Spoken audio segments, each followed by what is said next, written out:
Alright, Shalom. First and foremost, I want to say Kalayim Yahweh Bashem Yahushai, Bashem Harakakodash, and double honors to the elders and apostles of your most and who do rule and teach well. Today we're going to be breaking down Ephesians chapter 2. So we'll start off from the top. Ephesians chapter 2 and 1. And you have be quickened who were dead in trespasses and sins, right? Dead meaning spiritual death. We can go ahead and look this one up. Congregation of the Dead. I think this is Proverbs 12 and 21 and 16. That's what it is. This is the book of Proverbs 21 and 16. The man that wandereth out of the way of understanding shall remain in the congregation of the dead. Right, and this is twofold because you're literally going to be dead and the congregation is a gathering, so you're literally going to die, right? Because you're out of the way of understanding. But on another fold, it means spiritual death. Means you're spiritually dead, okay? Because you're following the ways of this world. I don't think it says it here in this Ephesians, but I think there's another one, or it might be Timothy, that likens spiritual death unto sleep and things like that. So it's the same thing. Sleep, spiritual death. It's the same thing, okay? It's the book of John 6 and 63. It is the spirit that quickeneth, the flesh profiteth nothing. The word that I speak unto, they are spirit and they are life. Alright, so the scriptures are the Holy Spirit and they are life. This is what makes you spiritually alive. Alright, this is what's going to give you life. It will also, another way, lead you to keeping your life and being able to live. This is our life source. This is how we're going to get that immortality, Lord willing, and with that number. Okay, so this is what it is. This is what it is. Now, let's see here. Trespasses and sins. You got those. Let's see what Wisdom of Solomon 16 and 7 says. Well,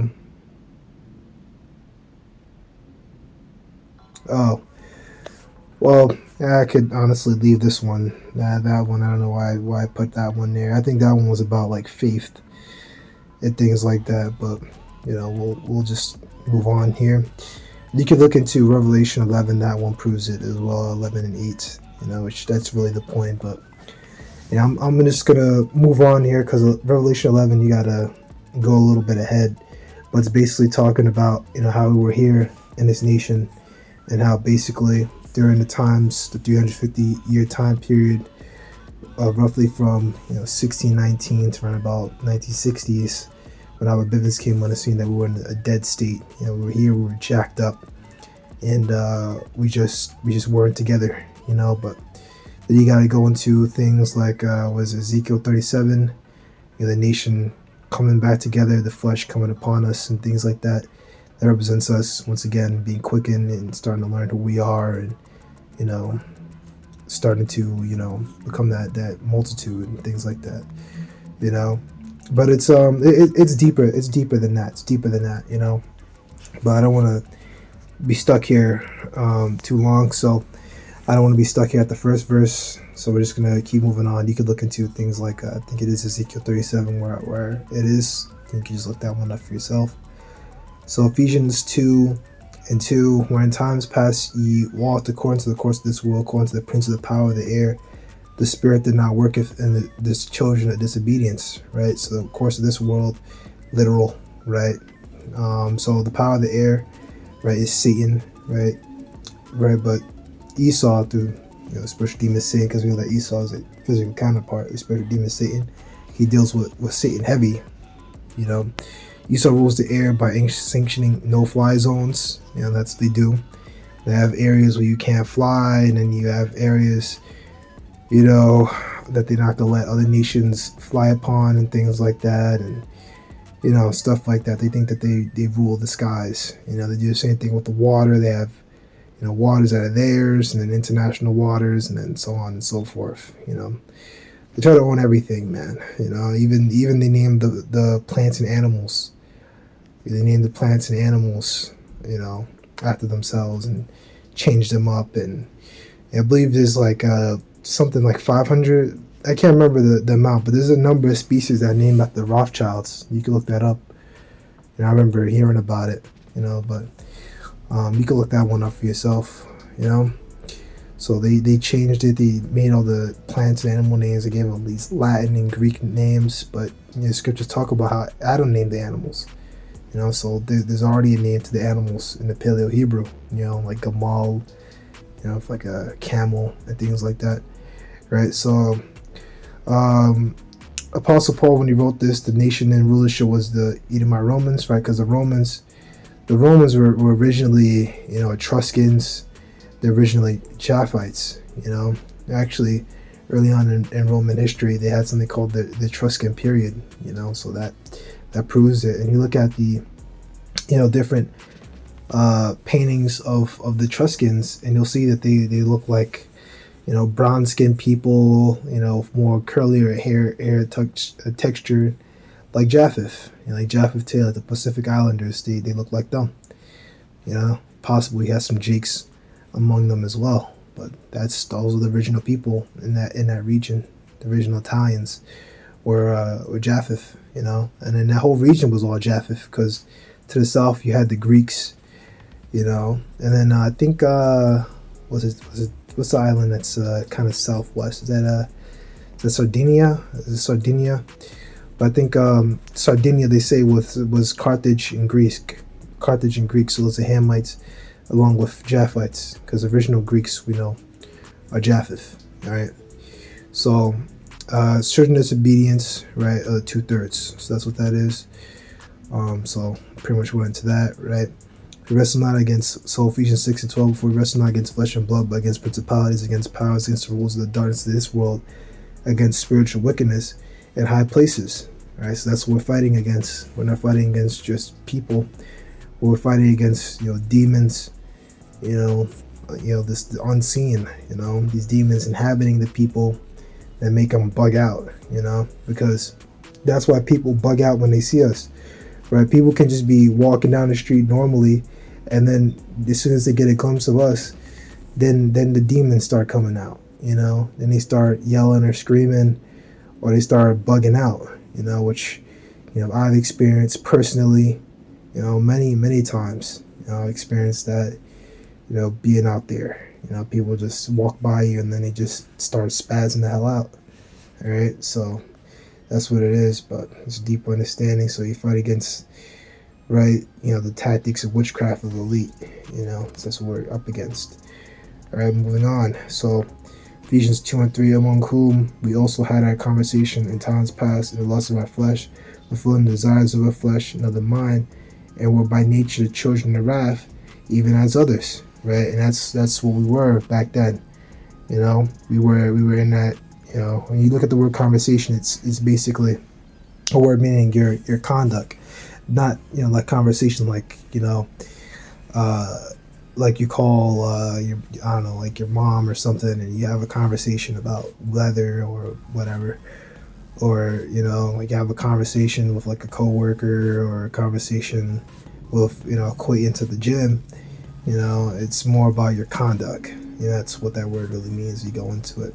So in times past, there's no scripture that talks about the new man and the old man, and you're supposed to put the old man away and become the new man. Meaning that you're supposed to be born again. Yahushua himself said that you're supposed to be born again when you come into this truth. When you're given this extra chance, and then you got to go into things like the branch being grafted in, which is where I got my my channel name, my first. Because I had more channels before, both not against the branches, but I would say the first serious channel when I was like really serious about the truth was both not against the branches.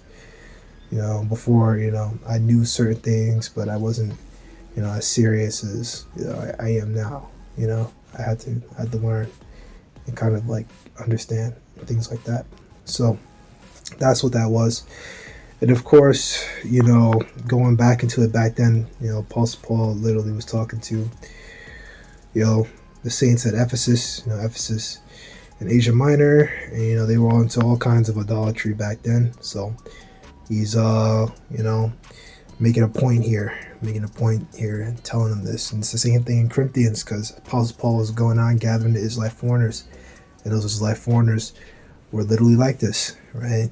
And it's really means for us now. It's really for us now as well, because here in America, we were in that same spirit. We were in the spirit of the world. Verse 4, but God, who is rich in mercy, for his great love, wherewith he loved us, right? Most High Yahweh, right? Is rich in mercy, and I read something that said mercy, but was it in Esdras? Was it in Esdras? Or let's see here. Let's see if I can find this. I thought I saw it somewhere. All right, let's see here. So that's Tobit, then Judith. Okay, maybe I was mistaken, because then if that's Tobit, then I missed it. So maybe it's not there. Maybe I am mistaken. All right, give me a second. Oh yeah, con. I found this one. This is the one I think I was looking at. I have mentioned this at camp.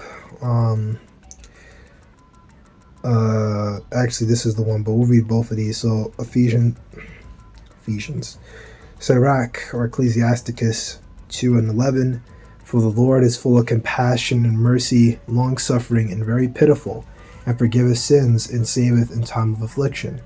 Right, because all about mercy and compassion. That's what the Lord has. The Lord is about mercy and compassion towards his people, right? And he's going to have mercy towards his elect.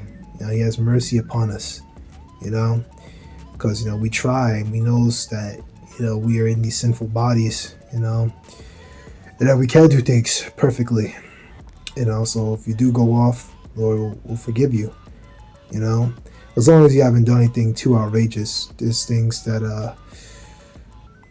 there's one that talked about concerning propitiation.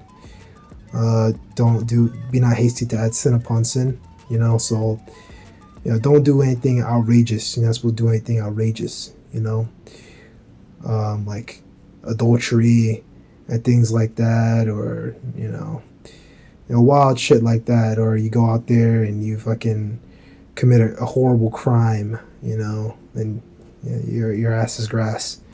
And so use wisdom. But for things like if you can't keep the Sabbath perfectly because you have a job, and your job is maybe 6 days a week, right, and the Sabbath happens to come in while you still have to work, right? Well, you go to work and things like that, but the normal fun stuff that you would maybe do, maybe during break, you would go, I don't know, play on your phone or something. Don't do that. Go read something, go think about a video, and do things like that. And there's a scripture talk about that, not doing your own will on the Sabbath. So it's just things like that, man. Sirach 2:18, saying, we will fall into the hands of the Lord and not to the hands of men. For as his majesty is, so is his mercy. Exactly, because the Lord is merciful. Let's see here, verse 17. They that fear the Lord will prepare their hearts and humble their souls in his sight, saying, we will fall into the hands of the Lord and not to the hands of men, for so is his majesty, so is his mercy. So the Lord is as merciful as he is majestic. Alright, so that's that. Verse 5, even when we were dead in sins, hath quickened us together with Yahushua and Mashiach. By grace you are saved, right? So says that right there, so these are the same things that Yahushua was pushing, that everything. It's the same thing that happens over and over and over again. James, it's all across the New Testament. So I don't really understand, Acts, right? So I don't really understand you guys out here, what's that camp name? What's Alazar's camp name? Oh yeah, Sakari, right? I haven't been getting into these guys like that. I should get on these guys more often. But I'm just kind of roughly familiar with their doctrines and whatever. But I don't really get it. You guys cut off Apostle Paul to try to say that so you don't give the Christians a so-called leg to stand on. But you could always just not, do what you're doing and just, say the Apostle Paul is true and factual, and then use the words of Apostle Paul to cut the Christians, because you absolutely can do that. Just go into like Romans, you can absolutely cut Christians with Apostle Paul's words. So I don't really understand the logic there. All right, so I already went to John 6:63, right? So we were dead in sins, right? But we were quickened, with Yahushua Mashiach by grace. You're saved, right? Because we were saved through grace. And raised up together, and made us sit together in heavenly places with Yahushua Mashiach, right? So that when that time comes, we'll be having those new bodies. We'll be among Yahushua, and we'll be perfect, right? Verse 7. That in the ages to come he might show his exceeding riches of his grace and his kindness towards us through Mashiach Yahushua, Yahushua Mashiach, right? For by grace are ye saved through faith, and not that not of yourselves. It is the gift of the Most High. Exactly, and that's the gift, is that faith. There's a grace, We'll see if grace or you see it through faith, right? And then you have all these precepts on grace, which you can go ahead and look into all these for your own, but you can just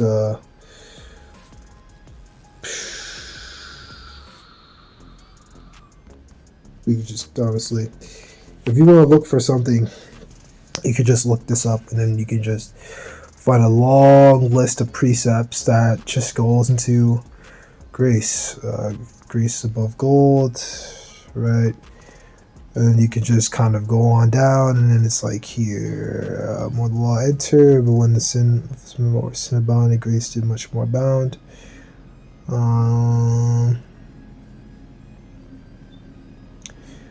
So this is just an easy, quick one, right? Romans 6:1. What shall we say then? Shall we continue with sin that grace may abound? So you're not supposed to abuse the grace period, So this is one I was really looking for. This is the book of Romans, chapter 11, verse 5. Honestly, I could go into from the top, but I'm just going to go to the point. Even so then, at this present time, there also is a remnant according to election of grace, right? Elect, right? Chosen, which we can honestly link that up to elect, remnant. Okay, there we go. So there's an elective according to grace, elective grace, and that's what the elect is. And it's the same thing that is now. It's the spirits of the prophets are subject unto the prophets. So, same men that were out there back then, disciples, are same men that are back out here now, teaching the word, going into the precepts, and just standing stiffly for this testimony, preaching the name of Yahushua, even though it's difficult and there's afflictions and troubles, and like it talks about in was it 2nd Esdras the 4th chapter, there's fire on the one side and water on the other, and there's only this little narrow path you have to walk on between the two. That's us. We have to walk this narrow straight path, full of dangers and perils to get to the kingdom, on this side, on the first round trip. All right. So verse 6, and if by grace there's no more of works, otherwise grace is no more grace, but if it be of works, there's no more grace, otherwise work is no more work. Right, so if it's grace, there's no more of work. So it's not about how many peace offerings you did, or how many sin offerings you did, or how long is your tassels, your phylacteries, or how big is the border of your garment, how big is the border of the blue on your garment, and, how many works you do, how righteous you are. It's not about keeping 100% of the law. It's about grace. It's about that grace, and that mercy, because we can't keep the laws 100% perfectly on this side. I mean, even within the law, what happens during the Day of Atonement, right? You had the high priest. They would make an atonement for all the people, which that Yahushua is a high priest, and it represents him, and it's deeper. Even the ceremony for it I think you have one lamb, you cast lots, the one lamb you slay, then the other one goes and runs off into the forest. That represents Yahushua. He's the lamb that was slain so that the rest can go free. He ushered in that grace period, and now we're in that grace period right now. We know that we're Israelites again. We know who we are, and now it's about getting yourself together. Um, for this grace period, because we know that we're moving into perilous times. We know that these diseases and things are coming back again, and I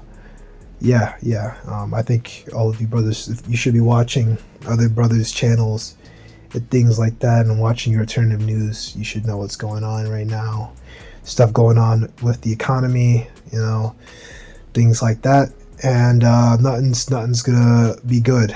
No matter what the Fed does, they try to cut interest rates. It's not going to matter because the Fed isn't going to have control. They don't have no control over what's going to happen. It's just going to get out of control, and we're just waiting for it all to go down. But personally, I doubt that anything is going to go down until after this next election. I think that because this election is so hyped up, I think that after, more than likely, very possibly Trump could get back in office somehow. I think that everything is just gonna go to hell. I think that's what's being hyped up. But you gotta wait and see, watch and pray. So we don't know what's gonna happen, but we'll wait and see. That's just my personal thing. That's not me speaking or saying like, oh, this is a declaration of this is what's gonna happen. No, it's just something that I'm thinking. I'm like, maybe that could happen. So I'm making an assumption, but we don't really know. Something can happen. Something can pop off next week, and then everything changes. So we just gotta wait and see, man. Right? So, verse 9: Not of works, lest any man should boast. For we as workmanship created in Yahushua Mashiach unto good works, which the Most High hath ordained that we should walk in them. Right? We are workmanship, right? And we're supposed to move into good works, right? That we should walk in them. So yeah, we still do keep the law.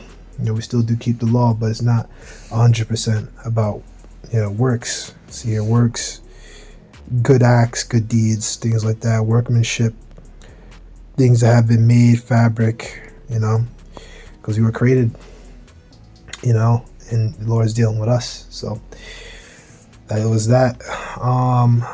Also, it talked about us being quickened and brought together with Yahushua Mashiach. You also got this one, standeth at the door, because Yahushua, he stands at the door at your mind. Is look at this one, knock. If anyone will knock, then I'll sup with him. Things like that. Revelation 3:20. Behold, I stand at the door and knock. If any man will hear my voice and open the door, I will come in unto him and will sup with him and he with me. Right? And the door is your mind, the door of your mind. Right? And knock is the truth, wisdom. You ask him for that knowledge, wisdom, and understanding. He will answer by learning this truth. Right? You answer knock by learning this truth, which will then cause him to sup with you, which means, will make him share my uttermost intimate and blissful discourse, which means you will learn the secrets of the scriptures. You will learn the secrets of the Bible. And of course it's different for every brother. Like not everyone is going to be able to understand the super deep complex scriptures. Some brothers are just meant to understand the basics, and then you could just watch videos. Maybe you give charity to brothers and things like that, and maybe that's just your lot, and that's a-okay. Not everyone's meant to be a teacher. Maybe if you go out to the camp, they just have you read or something, and that's that. And that's not to knock you. If that's what you are, that's what you are, man. The good thing is that you're helping out with the ministry, you're participating in a ministry one way or another, but perhaps you're not meant to be a teacher. Perhaps you're just meant to read or something. But it's a good thing that you're out there. That you at least put in that good effort. It's better than these 2/3. These 2/3, they just curse at you and yell at you. And just say that you're fucking crazy and that you're retarded, you know, and all that, you know. So yeah. Verse 11, wherefore remember that ye being in time past Gentiles in the flesh were called circumcision by that which is called the circumcision in the flesh made of hands, right? So we're in times past called Gentiles in the flesh, right? Because the way we're acting like these other nations, right? Who are called circumcision by that's called the circumcision in the flesh made with hands, right? So the circumcision being that Jake that was in Israel, or Jake that knew that they were Israelites and were following the law, you know, 100%, you know, different priests, different, you know, guys that were at the synagogues, rabbis, and the men under them, they would call these Israelite foreigners the uncircumcised, because the Israelite foreigners were the uncircumcised. They weren't circumcised. They were following these other nations. You know, they had these different Greek names. They know some of them didn't know that they were Israelites. You know, some of them did, but they were just into that other nonsense. You know, and they would just be the circumcision. You know, Jake didn't want anything to do with them. You know, and they just cast them off to the side. So you got some precepts here. I'm going to go into 2 Esdras 2:34. He's not in. No. Let's check out this one. Yeah, this is the book of 1 Corinthians 12:1. Now concerning spiritual gifts, brethren, I will not have you ignorant. Right? Verse 12. That ye know that you were Gentiles carried away into these dumb idols, even as you were led. Right? Because you were in that Gentile state of mind. All right, and we were carried away into these dumb idols, even as you were led. So that's what we were carried off into. We were carried off into following these, you know, these different idols and these different, you know, things. You know, back then it was like that. You know, in Corinth and Ephesus, and you know, everywhere where Jake was, we were, you know. You had some Israelites that were cast off into there, you know, across the different captivities, and then in time they just started to follow the ways of the different nations that they were led off to, right? So, like us here in America, right, you know, you gotta look into things like, what is it, Genesis? We could go into here, we could just look up Whelp, actually. Genesis 49:9. Judah's lions well from the prey. My son, thou art gone up. He stooped down. He cast as a lion, and as an old lion, who shall rile him up? Right, Judah's are very laid back, but when pushing to the edge, they are fierce. Right, lion's whelp is a young lion from the prey. My son, thou art gone up. Judah will forget that Esau was his enemy, and that's what happened. You know, we were you know, brought over here on slave ships to America, and in time we forgot who our enemies were. We were following their ways. We were forced to, literally. It was beat into us. Same thing with the Northern Kingdom. You know, they had these different re-education centers and schools for, I think they did that in Canada, but I believe they also did it to, you know, GAD, you know, it here in America and, you know, the USA and whatever. And they forced them to have like blonde hair, forced them to follow Christianity, changed their names and things like that. Like, where do you think they have their names from? You know, like they'll have like some of them will be like I'll name an example. Like even you know, a guy that I like, you know, this bodybuilder, Bill Pearl, right? Why the hell do you think his name was Bill Pearl? Because, you know, his family they changed his name. His family name probably didn't go back to being no Pearl. You know, it was not going back to being no Pearl. You know, they had their own names back then. You know, and in time, you know, when Esau took over, they changed their names. They forced them to change their names, you know. And I know those places, I can't remember what they called them, but it was horrible. Like there was counts of rape and molestation. You know, those Edomites are molesting like little Gadite girls and things like that. I think they did the same thing to Reuben, but they were molesting them and fucking them up, man. It was terrible. Right, couched down as an old lion. Jew was brought to America via slavery and made docile like an old lion who will rouse him up. The Lord has with his truth. And that's right. You know, the Lord rose us up with that truth and got us to, you know, start going in. and everything started with Judah, because Abba Bivens, he was a Judite, on this side, and he wasn't always a Judite. He was Levi before, because Elijah and things like that. I think John the Baptist was also a Levite, but he came back as Judah, and then it just all started from there, Slakia, right? His faith is a gift of Most High. Right, so this is the book of Ephesians chapter 2, verse 12. At that time you were without Christ, being aliens from the commonwealth of Israel and strangers from the covenants of promise, having no hope, and without the Most High in the world. Right, so you were aliens. So aliens, estranged, shut out from one's fellowship and intimacy, estranged away. Right, so to be, shut out from one's fellowship and intimacy, that means at one point you were, a part of it. You are part of the fellowship, and that's what it was.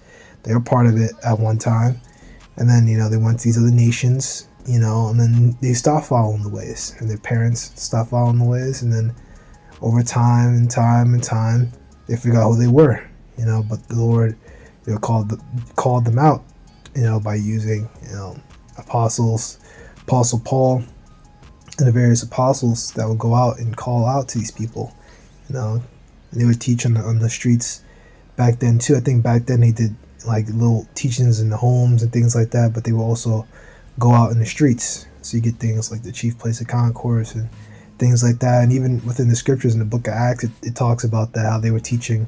I think it was Solomon's porch the apostles were teaching at. So they were teaching in a place that had congestion, so that's what it is. That's what we do, the same thing. We go to different spots. Certain brothers teach, maybe one brother will teach, by like a supermarket or something, or another brother will teach, close to like a bus stop or something like that. And then you have plenty of people that walk by, and then things like that. We're not teaching in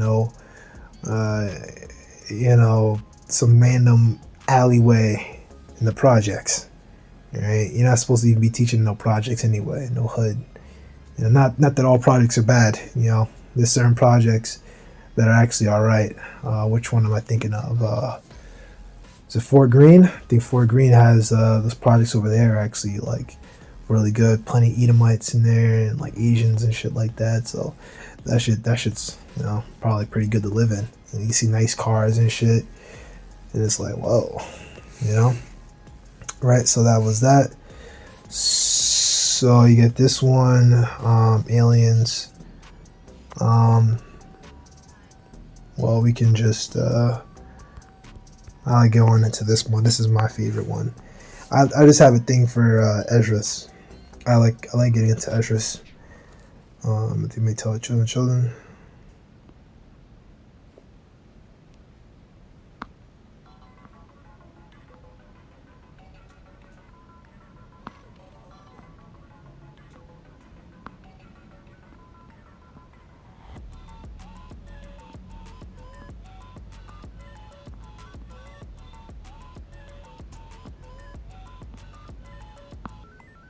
Give me a second.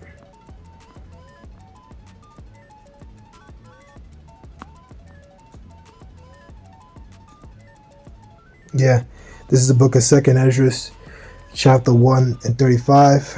Your houses will I give to a people that shall come, which having not heard of me shall believe me, to whom I have shewed no signs, yet they shall do that I have commanded them.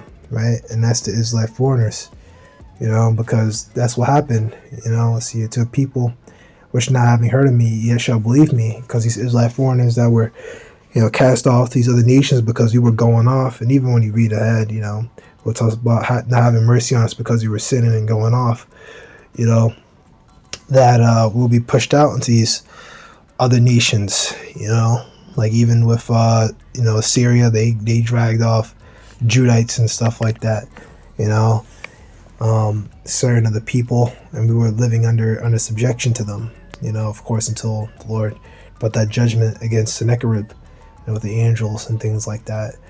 and then had Sennacherib running away, and then Sennacherib was later assassinated, I think by his sons. His sons murdered him, or really killed him, because to hell with him. And that was good on them, good job. Yeah, they both heathen, but good work, but that's what it is. And then when the truth was brought out to these Israelite foreigners back then, across Greece, Asia Minor, they were listening, and they would, really get into it, understand, and then they would, learn. But in these times now, we got the understanding.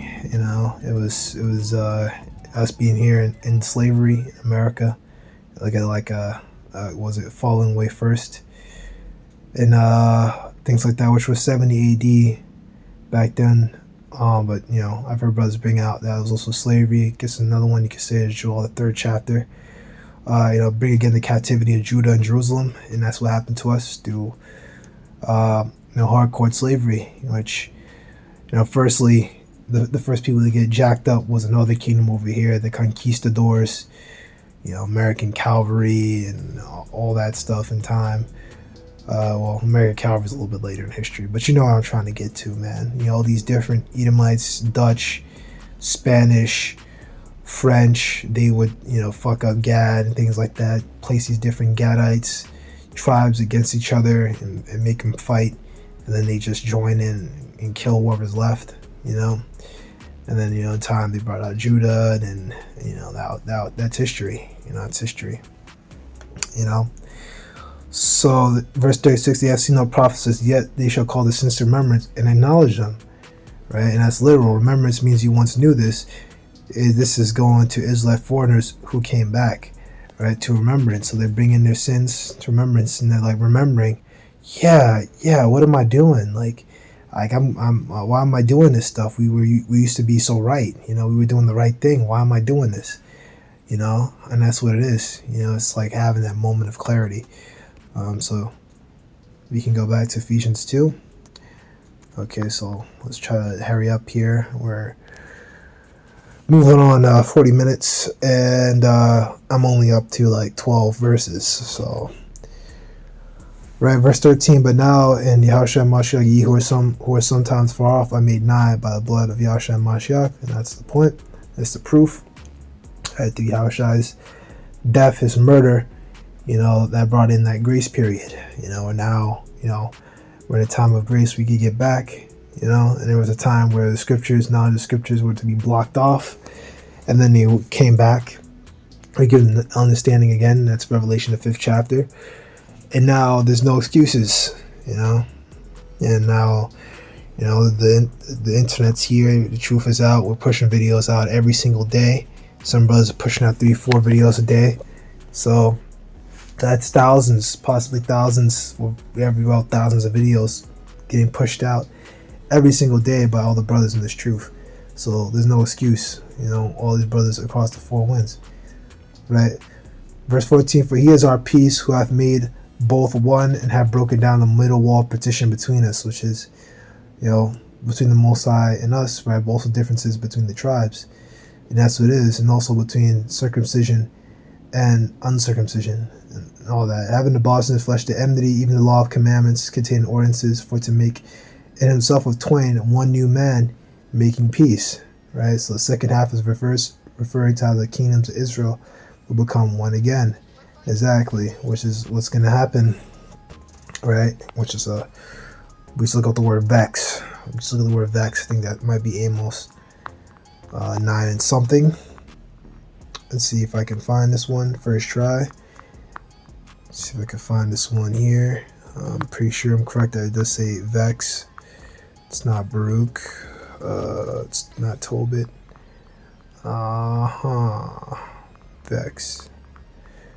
Vex. See here, Ephraim. See here. Maybe I tied this in the wrong way. Oh, it is in Isaiah 11 chapter. I forgot. This is the book of let's see here.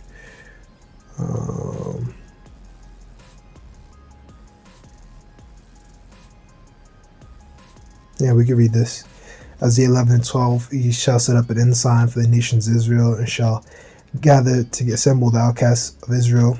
He shall set up an ensign for the nations, right? The nations of Israel, scattered off, mainly Judah, Benjamin, and Levi, right? Were scattered across Greece and all these different regions, and shall assemble the outcasts of Israel, and to gather together the dispersed of Judah from the four corners of the earth, right? And this was done through Paul, right? The Israelites that weren't keeping the law because we didn't know who we were, right? So the envy also of Ephraim shall depart, and the adversaries of Judah shall be cut off. Ephraim shall not envy Judah, and Judah shall not vex Ephraim. And that's what that is. That's those the two tribes, coming back together. Ephraim, the northern kingdom, Judah, the southern kingdom, coming back and being one. Once again, it also goes into, the circumcision and the uncircumcision. Being one thing, having the true understanding that it's not about the law. It's in between. It's about keeping the law to the best of your ability, and growing and learning and having faith, right? That he might reconcile both unto the Most High by the cross, having slain the enmity thereby, right? As we read before, through his blood, that was able to happen, right? And reconcile both, right? And came and preached unto you, and preached peace to you that were far off, and to them that were nigh, right? To both kingdoms of Israel. And that's right.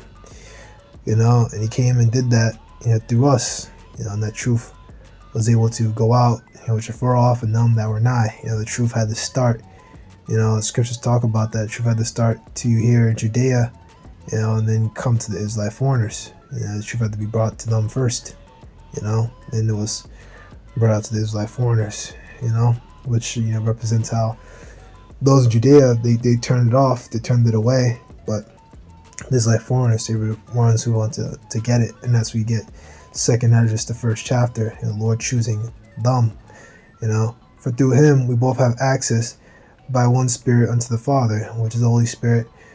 Therefore you are no more strangers and foreigners, but fellow citizens with the saints and of the household of the Most High, right? You're those grafted branches, like it talks about in Romans 11 chapter. So now you're back into it, and are built upon. Also, we can just get this one because we already went to this chapter already. No, it's Romans 9. This is the book of Romans chapter 9, and 3. We'll get to the point. For I could wish that myself were cursed from Christ, from my brethren, my kinsmen according to the flesh, who are Israelites, right? Israelites, right? To whom pertaineth the adoption and the glory and the covenant and the giving of the law and the service of the Most High and the promises, right? Pertaineth the adoption, right? Which is literal, meaning adopted back into, the truth, adopted back into the household of the Most High. You're elect, right? You're coming back into this thing. Whose are the fathers, and of whom, as concerned the flesh, Christ came, who is over all, God bless forever. Amen. Right? So that's what it is, right? Of course, Yahushua came in the flesh as an Israelite, It was no Hamite, right? If it was for everyone, why didn't Yahushua come in as a Hamite or as a Moabite, and we all just gathered around him, Because it wasn't for no Moabites. It was for Israelites. Only Israelites, for Israelites, by Israelites. It's all for Israelites. The scriptures are written by Israelites. It's for Israelites. Everything's for Israelites here, man. Because if it was for everyone else, right? Like when you're involved with these, things in the world, they'll have different nations, like these different jobs. They want to show forth diversity and inclusion. It was diversity, equity, and inclusion. What do? They have different stuff handled by different people. They try to have different nationalities, in key positions everywhere, to try to show that, we're diverse and things like that. And meanwhile, the upper executives and shareholders are all probably Amalekites, and maybe you get one Jake if you're lucky. But that's another story for another day. But that's what it is. That's what it is. This truth is not about diversity. It's not about getting all the different nations together. It's not about that. It's about calling towards Israelites, because that's all it's about. We're the ones that actually need the help. The other nations are fine. You guys are A-okay. You guys are happy. You guys got lands where you could go down the block and all you see is your own people and things like that. You have places where it's your own people, where your people are in power, right? But we don't have that. We don't have no land that we could call our own. That's 100% ours. Don't say no goddamn Africa, man, because we're not no damn Africans. That's not our land, right? That ain't our land. Okay, right. So Ephesians 2 and 20, and are built unto the foundations of the apostles and prophets, Yahushua Mashiach himself being the chief cornerstone, right? And that's the third temple right there, right? You can go into all that. The third temple being built in Egypt. Yeah, go into Revelation 11 chapter that Egypt is talking about here in America. Also go into Isaiah 19 if you want more about how it's talking about America. Verse 21, in whom all the building fitly framed together groweth into a holy temple in the Lord, in whom you also are built together for the habitation of the Most High through the Spirit. Right, so we're all builded together as one big temple. We're all together in this. We're all brick by brick together, fighting on the same side, and we're on the same team. All right, so keep all that in mind. When you're talking about different brothers and things like that. Always keep that in mind. Don't talk ill of each other. Be kind to one another. And of course, extend that kindness and stuff like that only towards the godly and the sincere. These other 2/3 jakes out there, man, to hell with them.